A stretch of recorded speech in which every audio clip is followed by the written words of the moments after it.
안녕하세요. 보상과 배상TV 장슬기 변호사입니다. 오늘은 교통사고 처리 특례법에서 12대 중과실로 사람을 다치게 했음에도 불구하고 약식 기소로 사건을 마무리한 실제 사례를 소개해드리겠습니다.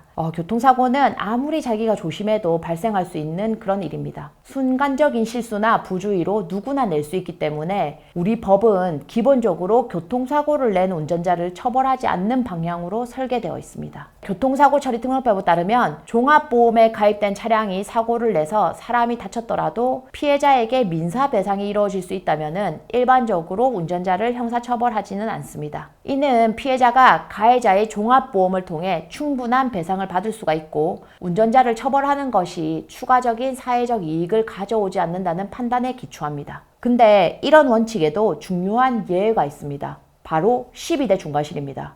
음주운전, 무면허 운전, 신호위반, 제한속도 20km 초과, 중앙선 침범, 횡단보도 보행자 보호 의무 위반 이런 중대한 과실로 사고를 낸 경우에는 종합보험 가입 여부와 상관없이 형사처벌을 받게 됩니다. 특히 피해자의 상해 정도가 심각할수록 처벌 수위는 높아집니다. 최근 저희 사무실에서 담당했던 어떤 김모 씨의 사례를 말씀드리면 야간 택배기사였거든요. 근데 야간 배송 중에 신호를 위반해서 오토바이 운전자를 쳐가지고 오토바이 운전자에게 전치 8주의 부상을 입힌 사고였습니다.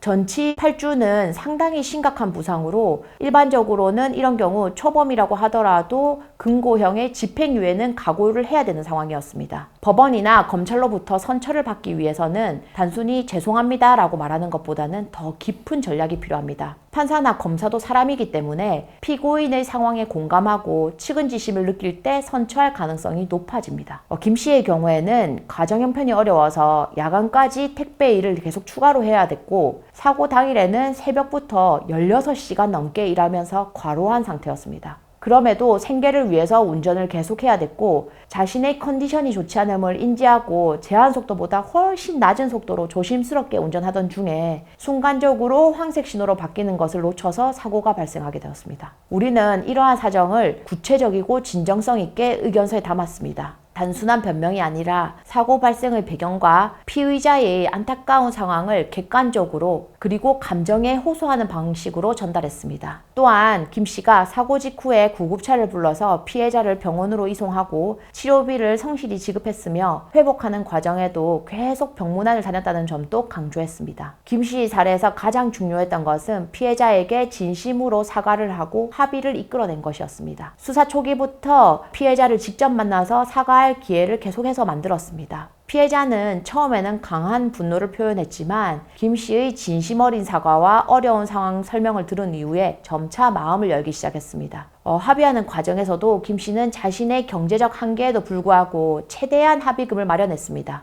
친척들의 도움을 받아서 준비한 합의금과 함께 앞으로도 피해자의 회복을 위해서 지속적으로 돕겠다는 약속을 했습니다. 이러한 노력 끝에 피해자는 합의에 응했고 처벌을 원치 않는다는 의사를 표명했습니다. 결과적으로 검찰은 이 사건을 약식 기소하여서 벌금 300만 원의 처분을 내렸습니다. 이는 12대 중과실로 전치 8주의 상해를 입힌 사건으로서는 매우 이례적인 결과였습니다. 일반적으로 이런 사례에서는 정식 기소되어서 법정에서 재판을 받게 되고 최소 집행유예 또는 벌금형의 처벌을 받는 경우가 많기 때문입니다. 이 결과는 김 씨에게 매우 중요한 의미를 가졌습니다. 이 사람은 그 생계를 위해서 운전이 필수적이었는데 면허 정지나 집행유예 등은 가족의 생계를 위협할 수 있는 상황이었기 때문입니다. 벌금형으로 사건이 마무리됨으로써 김 씨는 계속해서 일을 할 수 있게 되었고 가족을 부양할 수 있게 되었습니다. 이 사례를 통해서 교통사고 형사변호에서 성공을 거두기 위한 핵심 요소를 확인할 수 있습니다. 첫째, 피해자와의 진심 어린 합의가 매우 중요합니다. 둘째, 사고 발생의 배경과 맥락을 설득력 있게 전달하는 과정이 필요합니다. 셋째, 법적인 주장과 함께 인간적인 공감을 얻을 수 있는 방식으로 피의자, 피고인의 상황을 설명하는 것이 중요합니다. 넷째, 수사 초기 단계부터 적극적으로 대응하여서 사건의 흐름을 유리하게 이끄는 전략이 필요합니다. 무죄를 주장하는 것과 선처를 구하는 것은 완전히 다른 접근법이 필요합니다. 선처를 구하는 경우에는 법적인 다툼보다는 인간적인 공감을 얻는 것이 중요합니다. 이를 위해서는 피고인의 상황을 진정성 있게 전달하고 깊은 반성과 책임감을 보여주는 것이 필수적입니다. 이번 내용이 교통사고로 형사처벌의 위기에 처한 분들에게 도움이 되길 바랍니다. 저희 보상과 배상 홈페이지와 유튜브 채널을 통해 더 많은 정보를 확인할 수 있습니다. 다음 영상에서 더욱 유익한 내용으로 찾아뵙겠습니다. 감사합니다.